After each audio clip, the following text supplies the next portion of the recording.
లడ్డూ రాజకీయం అనేది ఏ స్థాయిలో ఒక బాంబులాగా పేలింది అది. ఫస్ట్ ఏమో వైసీపీకి డిఫెన్స్ లైన్ నెట్టగలిగింది. జగన్ డిఫెన్స్‌లో పడ్డాడు.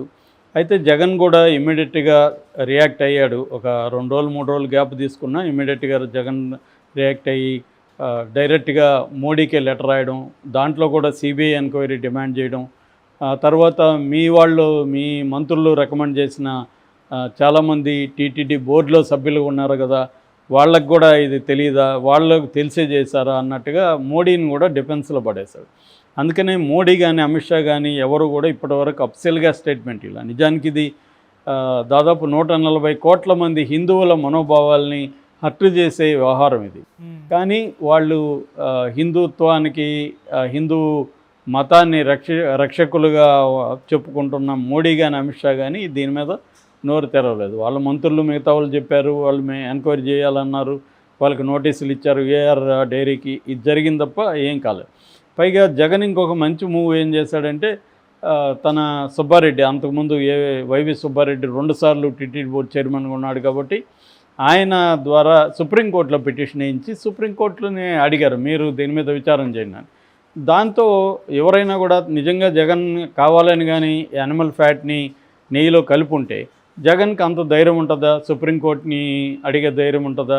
డిఫెన్స్లో ఉండాలి కదా, జగన్ ఎందుకు చేస్తున్నాడు అంటే ఇది రాజకీయంగా చంద్రబాబు లడ్డును ఉపయోగించుకుంటున్నాడు అనే విషయం జనాలకు అర్థమైపోయింది జగన్ ఈ పని చేయడం వల్ల.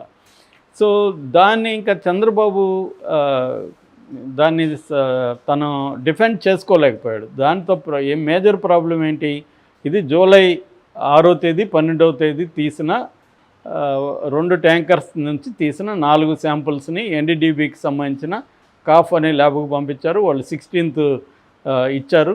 2 నెలల తర్వాత సెప్టెంబర్ 18న ఒక రాజకీయ సమావేశంలో చంద్రబాబు చాలా క్యాజువల్గా దీన్ని అనౌన్స్ చేశారు. అయితే అంతకుముందే టీటీడీ ఈఓ వెజిటబుల్ ఫ్యాట్ కలిసిందని చెప్పాడు. దాని తర్వాత ఈయన చెప్పాడు కాబట్టి మళ్ళీ ఈఓ యానిమల్ ఫ్యాట్ కలిసిందని చెప్పాడు. అయితే చంద్రబాబు ఏం చెప్పాడు, యానిమల్ ఫ్యాట్ కలిసిన నెయ్యిని లడ్డులో వాడేశాడు జగన్ అని చెప్పాడు. నిజానికి ఈ శాంపుల్స్ ఎప్పుడు తీశారు, ఏఆర్ ఫుడ్స్ అనేది కాంట్రాక్ట్ లెక్క వచ్చిందే మేలో, అది సప్లై చేసింది జూన్ జూలై 2 నెలలే. జూన్ జూలై ఇప్పుడు 2024 జూన్ జూలైలో ఏ ప్రభుత్వం ఉంది, తెలుగుదేశం ప్రభుత్వం.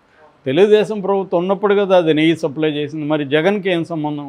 ఇది అంతా కూడా జనాల్లోకి వెళ్ళింది.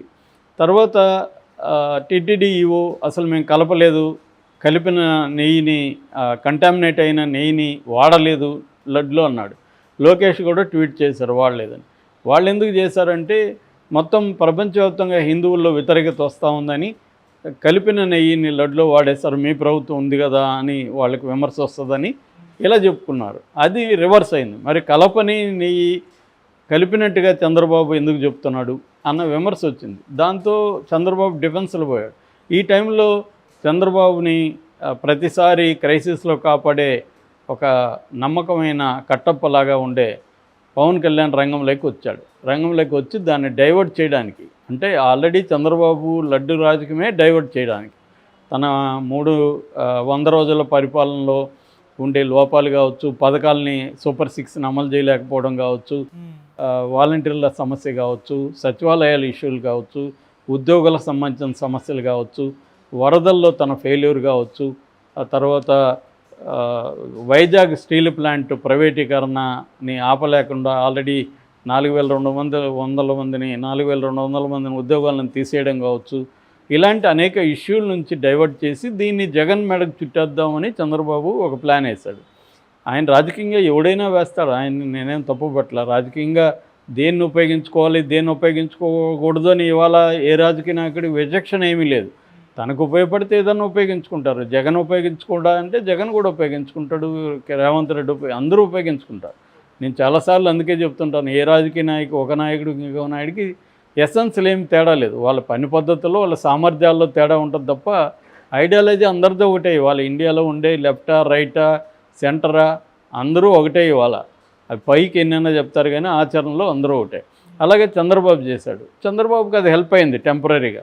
అయితే అది బూమరాంగ్ అయింది. బూమరాంగ్ అంటే తాను ప్రయోగించిన ఆయుధం తనకే తగలడం. అది చంద్రబాబు తగిలేసరికి మన పవన్ కళ్యాణ్ రంగంలోకి దిగాడు.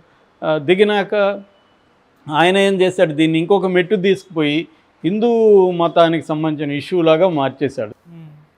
హిందూ మతానికి సంబంధించిన ఇష్యూ కాదని కాదు, దాన్ని ఓవర్గా చేసి ప్రాయశ్చిత్త దీక్ష తీసి, ప్రాయశ్చిత్త దీక్ష ఎప్పుడు చేయాలి? నువ్వు ఒక తప్పు చేస్తే ప్రాయశ్చిత్త దీక్ష చేస్తావు. నువ్వు తప్పు చేయలేదు కదా, కలిపిన జగన్ అంటున్నావు కదా, మరి జగన్ మీద విచారణ జరిపి జగన్ మీద చర్య తీసుకోవాలా? నువ్వు ప్రాయశ్చిత్త దీక్ష చేయాలా? ఇది అందరూ పవన్ కళ్యాణ్ ప్రశ్నించారు. పవన్ కళ్యాణ్కి తీవ్ర వ్యతిరేకత వచ్చింది దీనివల్ల. నిజానికి పెద్ద హిందువుల్లో ఏమీ అతనికి మంచి పేరు రాలేదు. ఇతను అనవసరంగా ఎక్స్ట్రా చేస్తున్నాడు. ఒక పక్క కలపలేదురా నెయ్యి అంటే ఇతనేమో కలిపేసాము ప్రాయశ్చిత్త దీక్షను మొదలుపెట్టాడు 11 రోజులు. ఆ తర్వాత ఇది క్రిస్టియానిటీలో జరిగి తప్పుకుంటారా, ముస్లింలు జరిగి తప్పుకుంటారని మతాల మధ్య గొడవ పెట్టే విధంగా కూడా మాట్లాడాడు అన్న విమర్శలు పవన్ కళ్యాణ్ మీద వచ్చాయి. దాంతో ఇప్పుడు సుప్రీంకోర్టు ఏమడిగింది, మేజర్ ప్రశ్న. నేను ఆల్రెడీ 2 వీడియోల్లో చెప్పాను కాబట్టి రిపిటేషన్ అవుతుంది. బట్ మేజర్గా ఏమైంది, సుప్రీంకోర్టు అడిగిన ప్రశ్నలు ఏంటి? కల్తీ నెయ్యి వాడలేదు, వాడనప్పుడు కల్తీ నెయ్యి వాడినట్టుగా ఎలా చెప్తారు?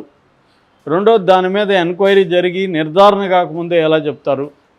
మూడవది, అసలు 5 కంపెనీలు సప్లై చేస్తుంటే ఒక కంపెనీ నెయ్యిని మాత్రమే ఎందుకు పంపించారు, మిగతా కంపెనీల నెయ్యిని ఎందుకు టెస్టింగ్ పంపించలేదు? ఐదవది, టెస్ట్ చేసిన ఎన్డీడీబీ కాఫ్ అనేది డిస్క్లైమర్లో ఫాల్స్ పాజిటివ్ ఉండొచ్చు, మేము ఇచ్చింది కరెక్ట్గానే ఉంటుందని చెప్పలేము, తప్పయ్యే అవకాశం ఉందని చెప్పినప్పుడు సెకండ్ ఒపీనియన్కి మీరు ఎందుకు వెళ్ళలేదు? దీన్ని దేవుణ్ణి కూడా రాజకీయాలకు ఎందుకు వాడుకుంటున్నారు?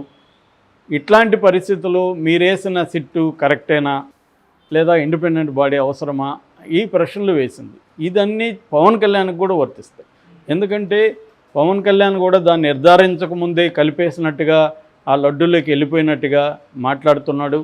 తర్వాత వాళ్ళు ఫాల్స్ పాజిటివ్ ఉంటే సెకండ్ ఒపీనియన్ లేకుండా పవన్ కళ్యాణ్ డిసైడ్ అయిపోయి ఇది క్రిస్టియానిటీలో జరిగి తప్పుకుంటారా, ముస్లింలో జరిగి తప్పుకుంటారా, హిందూ మతం మేము కాపాడుకోవాలని ఇంకొక పిచ్చి మాట కూడా వాడాడు. అది సనాతన ధర్మం.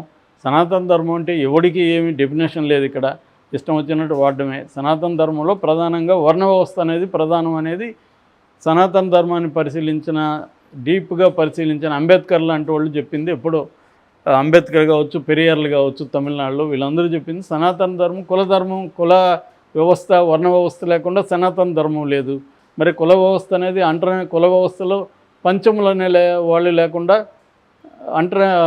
4 కులాలే లేదు. వర్ణ వ్యవస్థ అంటేనే అంటరానితనం, పంచములు. అది లేకుండా వర్ణ వ్యవస్థ లేదు. అంటే వర్ణ వ్యవస్థ దళితుల్ని, స్త్రీలను చాలా హీనంగా చూసిన వ్యవస్థ. అటువంటి వర్ణ వ్యవస్థ కేంద్రంగా ఉన్న సనాతన ధర్మాన్ని ఎందుకు ఫాలో కావాలి అనేది ఇప్పుడు చర్చ. దీన్ని డైవర్ట్ చేసేసాడు పవన్ కళ్యాణ్. సో దీనివల్ల ఇప్పుడు పవన్ కళ్యాణ్ ఈరోజు తిరుపతికి వెళ్తున్నాడు. రేపు ఆయన ఈ 11 రోజుల దీక్షను ఆయన బ్రేక్ చేయబోతున్నాడు, ఈ ప్రాయశ్చిత్త దీక్షను. సో తిరుమలకి దర్శనం 3 రోజుల పాటు తిరుమలలోనే ఉంటాడు ఆయన. సో ఇప్పుడు ఆయన మీద విమర్శలు వస్తున్నాయి. పవన్ కళ్యాణ్ భార్య క్రిస్టియను, వాళ్ళ పిల్లల పేర్లు క్రిస్టియన్లు, వాళ్ళు చర్చిలకు వెళ్తారు. పవన్ కళ్యాణ్ కూడా బ్యాప్టిజం తీసుకున్నానని ఆయనే స్వయంగా చెప్పాడు. మరి ఇలాంటి వాడు డిక్లరేషన్ మీద సంతకం చేయాల్సిన అవసరం లేదా అని జగన్ బ్యాచ్ అడుగుతున్నారు. అట్లాగే జగన్ ఎప్పుడు భార్య సమేతంగా తిరుమలకి వెళ్ళలేదని కూటమి నాయకులు విమర్శిస్తే ఇప్పుడు వాళ్ళు విమర్శిస్తున్నారు. మరి పవన్ కళ్యాణ్ ఎందుకు భార్య సమేతంగా వెళ్ళలేదు అని వాళ్ళు కూడా విమర్శిస్తున్నారు. సో ఇది ఇప్పుడు పవన్ కళ్యాణ్కి ఇబ్బందికరం. అన్నిటికంటే ఇబ్బందికరం సుప్రీంకోర్టు తీర్పు.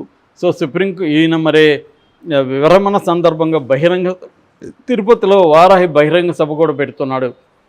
మరి బహిరంగ సభలో ఆయన సుప్రీంకోర్టు తనని తప్పుపట్టింది, చంద్రబాబును తప్పుపట్టింది కాబట్టి నేను బాధ్యత వహించి రాజీనామా చేస్తాడు అని కూడా కొంత వైరల్ అవుతున్నాయి. ఇది మరి వైసీపీ వాళ్ళు వైరల్ చేస్తూ ఉండొచ్చు ఇలాంటి విషయాల్ని. ఆయనైతే రాజీనామా చేస్తాడో లేదో మనకు తెలియదు. ఆయన బాధ్యత తీసుకొని, ఎందుకంటే సుప్రీంకోర్టు ఈ స్థాయిలో తప్పుపట్టింది,